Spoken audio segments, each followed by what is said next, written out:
வணக்கம். நான் உங்கள் அன்பான சயின்டிஃபிக் வேதிக் அஸ்ட்ராலஜர் அஸ்ட்ராலஜி பேசுகிறேன். நல்லது நினைப்போம், நல்லதே நடக்கும். தொடர்ந்து நம்மளுடைய சேனலில் வரக்கூடிய வீடியோஸ் பார்த்துட்டு இருப்பீங்க நம்புகிறேன். சயின்டிஃபிக் வேதிக் அஸ்ட்ராலஜி முறையில் அறிவியல் சார்ந்த ஜோதிட கருத்துக்களை பார்த்து கொண்டிருக்கிறோம். எந்த விதத்திலும் மூட நம்பிக்கையில் போகாமல், பரிகாரங்கள் அது மாதிரி விஷயத்துக்குள்ளெல்லாம் போகாமல், உள்ளது உள்ளவாறு ஜோதிடம் எப்படி செயல்படுகிறது, எப்படி நம்மளுடைய போன ஜென்மத்தின் கர்ம பலன் இந்த ஜென்மத்தில் சாதகமான பலன்களாகவும் சாதகமற்ற பலன்களாகவும் உருவெடுக்கிறது. அதுக்கு ஒளி தத்துவம் சயின்டிஃபிக் முறையில் எப்படி செயல்படுகிறது அப்படிங்கிறது துல்லியமாக பார்த்து கொண்டிருக்கிறோம். அந்த வகையில் இந்த வீடியோவில் கடகராசிக்காரர்களுக்கு ஜூலை மாதம் 2025 எத்தகைய ஒரு மாதமாக பலாபலன்கள் நிறைந்த ஒரு மாதமாக இருக்க போகுதுங்கிறது பார்க்க போகிறோம். அதற்கு முன்னாடி நம்ம சேனல் வரவங்க, ஃபஸ்ட் டைம் வரவங்க, சப்ஸ்கிரைப் பண்ணாத இருக்கிறவங்க பண்ணிக்கங்க. ஸோ தட் தொடர்ந்து நம்மளுடைய அறிவியல் சார்ந்த ஜோதிட கருத்துக்கள் உங்களை அடைந்து அது மூலமாக நீங்கள் உங்களுக்கு ஒரு நல்ல கிளாரிட்டியும், அடுத்த பண்ணக்கூடிய விஷயங்கள் எப்படி என்ன மாதிரி பண்ணலாம், எது மாதிரி வாழ்க்கை சம்பவங்கள் காத்து கொண்டிருக்கிறது, நமக்கு எந்த மாதிரி முடிவுகள் எடுத்தால் நமக்கு சாதகமாக இருக்குங்கிறதெல்லாம் துல்லியமாக நம்ம தெரிந்து கொண்டு வாழ்க்கையில் ஜெயிக்கலாம். வாங்க வீடியோக்குள்ளே போவோம். இப்போ பார்த்தீங்கன்னா கடகராசிக்காரர்களுக்கு 2025 ஜூலை மாதம் எப்படி இருக்குன்னு பார்க்கும் பொழுது, மாத கிரகம் என்று சொல்லப்படுகிற புதன் ராசிக்குள்ளேயே இருக்கிறார் மாதம் முழுவதும். செவ்வாய் என்று சொல்லப்படுகிற ராஜயோகாதிபதி 2ஆம் இடத்துல சிம்மத்தில் நட்பு வீட்டில் இருக்கிறது ரொம்ப நல்லது, வருமானத்துக்கு நல்லது, நல்ல ஒரு செயல்திறனுக்கு நல்லது, இடம் வீடு வண்டி வாகனம் குழந்தைகள் விஷயங்கள் அதுக்கு நல்லது. அதே சமயத்தில் சுக்கிரன் 11ஆம் இடத்துல இருக்கிறது தப்பில்லை. இந்த மாதிரி நல்ல ஒரு வசதி வாய்ப்புகள், இல்லற வாய்ப்புகள், இல்லற விஷயங்கள்லாம் கொஞ்சம் மேன்மை ஆகிறது, எல்லாமே கொஞ்சம் நல்லா இருக்குது.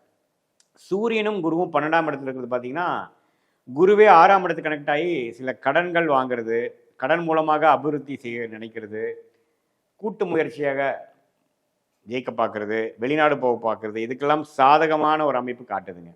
குரு 6 கனெக்ட் ஆகிற பார்த்தீங்கன்னா கடன் ஈஸியாக கிடைக்கும், பணம் ஃப்ளோ நல்லாயிருக்கும். ஆனால் அது இந்த பணத்தை வைத்து நீங்கள் முன்னேறக்கூடிய அமைப்புக்கு பிளான் இருக்கா, திட்டம் இருக்கான்னு பார்த்துக்கணும்.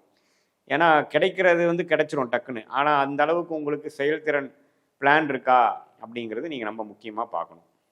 ஸோ அப்படி பார்க்கும் பொழுது அது எந்த நேரத்தில் அது ஈல்டாகவும் எந்த அளவு ஜெயிக்க முடியுங்கிறது பார்த்துக்கணும். ஏன்னா இந்த மாதம் ஜூலை மாதம் ஒரு மாதிரி ஒரு சுபக்கடனோ, ஒரு வண்டி வாகனத்துக்காகவோ, ஒரு அபிவிருத்திக்காகவோ, வீடை வசதிப்படுத்திக்கிறதுக்காகவோ, ஒரு வியாபாரத்துக்காகவோ டக்குன்னு ஒரு டாப்அப் லோனு, ஒரு ஓடி எக்ஸ்டெண்ட் பண்ணுறது அப்படிங்கிற மாதிரி நடக்கக்கூடிய அமைப்புகள் இருக்குது. அதே சமயத்தில் 2ஆம் வீட்டு அதிபதியை பண்ணிருக்கிறப்போ சில சுப விரயங்களும் உண்டு. சில விஷயத்துக்காக நம்ம செலவு பண்ணுறது, கொஞ்சம் பணம் விரயங்கள் ஆகிறது இருக்குது. கொஞ்சம் கவனமாக இருக்கணும், எதுக்கு செய்கிறங்கிறது பார்த்து செய்யணும். அதே சமயத்தில் சனி உங்களுக்கு அஷ்டமத்தில் இருக்க சனி 9க்கு போய் 3 மாதம் ஆச்சு. அது நல்ல அமைப்பு தான் இருக்குது. தகப்பனார் விஷயத்தில் கொஞ்சம் கொஞ்சம் உடல்நிலை கோளாறுகள் வரலாம், பார்க்கணும். ராகு கேதுகள் 8-1 இருக்கிறது வருமானத்தை தேடுற விஷயத்தில் நம்ம கொஞ்சம் ஆர்வமாக இருக்கக்கூடிய அமைப்பு தொழிலதிபர்கள் கண்டிப்பாக கொடுக்குது. மாணவர்களுக்கு பார்த்திங்கன்னா ராசிக்குள்ளேயே புதன் வரனால நல்லாவே படிக்கக்கூடிய அமைப்பு, கிளாரிட்டி கொடுக்கக்கூடிய அமைப்பு, கொஞ்சம் நுண்ணிக்கமாக நம்ம என்ன படிக்கிறோம், ஹையர் ஸ்டடீஸ் என்ன பண்ணணும், என்ன ஃபீல்டில் போகலாம் அப்படிங்கிறதுலாம் கொஞ்சம் முடிவெடுக்கக்கூடிய தன்மையை கொடுக்கக்கூடிய அமைப்பு இருக்குது. ஸோ கடகராசிக்காரர்களுக்கு புதனோட அமைப்பு நல்லா இருக்குது. அதே சமயத்தில் ராகு கேதுகள், சூரியன், குரு, அது எல்லா கிரகங்களும் ஓரளவுக்கு சாதகமான விஷயங்களும் இருக்குது. அதே சமயத்தில் செலவுகளும் அலைச்சல்களும் உண்டு. ஸோ வெளிநாடு வாய்ப்புகள் அது மாதிரி விஷயங்கள் பார்க்குறவங்க, ஒரு லோன் போட்டு ஒரு இடம் வாங்கலாம், வீடு வாங்கலாம்னு நினைக்கிறவங்க, ஒரு கூட்டு முயற்சியில் ஜெயிக்கலாம்னு நினைக்கிறவங்க, ஒரு ஃபண்டிங் போகிறவங்களுக்கெல்லாம் ஒரு பாசிட்டிவான அமைப்புகள் உள்ள ஒரு மாதமாக கடகராசிக்காரர்களுக்கு இருக்குது. அதே சமயத்தில் உடல் உபாதைகள், சீனியர் சிட்டிசன்ஸ்லாம் கொஞ்சம் உடம்பை பார்த்துக்கணும். கொஞ்சம் பிபி, சுகரு, மற்ற பேராமீட்டர்ஸ்லாம் எப்படி இருக்குங்கிறது கொஞ்சம் தெளிவாக பார்த்துக்கணும். கொஞ்சம் பேராமீட்டர்ஸ் நமக்கு தாண்டி போகும்பொழுது நம்ம மன உளைச்சல் ஆகாமல் கொஞ்சம் எப்படி அது கரெக்டான ட்ரீட்மெண்ட் என்னங்கிறது கொஞ்சம் பார்த்துக்கணும். அதெல்லாம் கொஞ்சம் முக்கியமான ஒரு விஷயமாக எனக்கு படுகிறதுங்க. மற்றபடி பார்த்தீங்கன்னா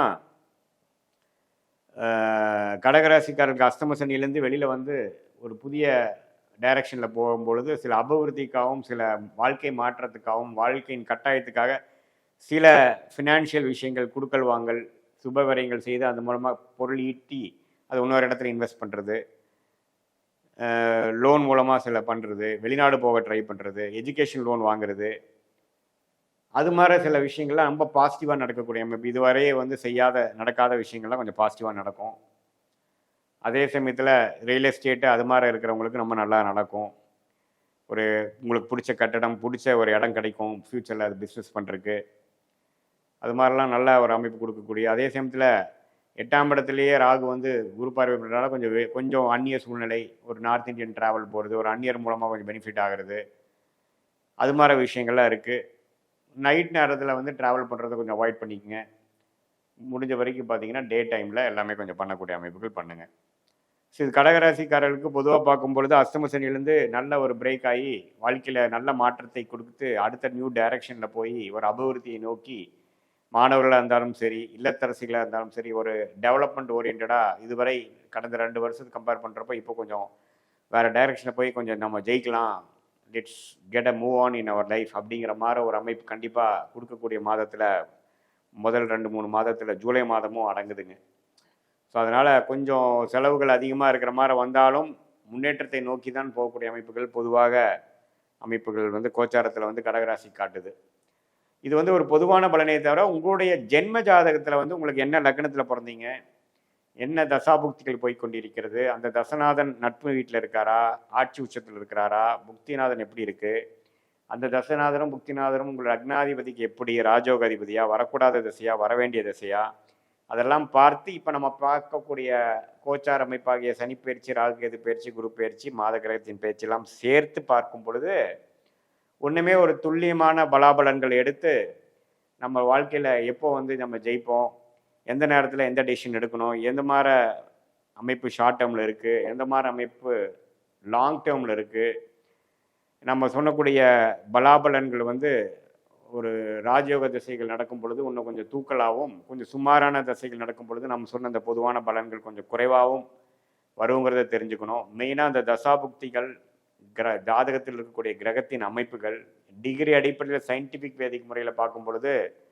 ஷார்ட் டேர்ம், லாங் டேர்ம்லாம் எப்படி இருக்குது, நம்மளுடைய ப்ரொஃபஷனல் லக்கியான ப்ரொஃபஷன் என்ன, எந்த நேரத்தில் வேலையை மாற்றுறது நல்லது, எப்போ நமக்கு வந்து பிஸ்னஸில் டெவலப்மெண்ட் உண்டு, எப்போ நமக்கு கல்யாணம் நடக்கும், எப்போ காதல் கைகூடும், அது மாதிரி சில விஷயங்கள்லாம் நுணுக்கமாக நம்ம பார்த்து இந்த கோச்சார அமைப்போடு சேர்த்து பார்க்கும் பொழுது இந்த இந்திய வேத ஜோதிடம் சயின்டிஃபிக் முறையில் பார்த்து அது மூலமாக தக்க முடிவுகளை எடுத்து நம்ம வாழ்க்கையில் நம்மளுடைய கர்மாவோட சேம் டைரக்ஷனில் நம்மளுடைய செயல்பாடுகளை அலைன் பண்ணுற பொழுது நம்ம அருமையான பலன்கள் எடுத்து தேவையில்லாத சமய விரயங்கள், தேவையில்லாத பொருள் விரயங்கள்லாம் செய்யாமல் வாழ்க்கையில் எளிதில் நம்ம வெற்றி பெற முடியுங்கிறத நான் சொல்லிக்க விரும்புகிறேன். மீண்டும் மற்றொரு காணொலியில் சந்திப்போம். நன்றி, வணக்கம்.